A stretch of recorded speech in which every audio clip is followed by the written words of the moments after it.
In NBA 2K25, creating the best jump shot for a small guard revolves around maximizing speed and precision. Small guards typically excel at quick dribble moves and creating separation from defenders. So a fast and reliable release is crucial. A jump shot that allows for quick pull-ups and fluid transitions from dribbles can make all the difference in tight, high-pressure situations. The difference, okay, now listen, the ideal base for a small guard often comes down to one that has fast release and smooth rhythm.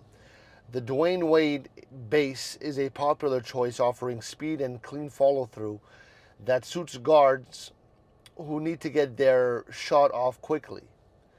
This base pairs well with upper release like Stephen Curry and Kobe Bryant, both known for their high release points and quick timing windows. These combinations make it easier to hit shots even when defenders are closing in fast.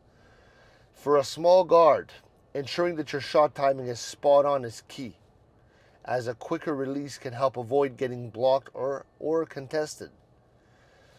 Additionally, focusing on accuracy when shooting off the dribble or from deep will allow you to maximize your scoring potential. Experimenting with these bases and releases and practicing regularly will help you find the best jump shot suited for your play style.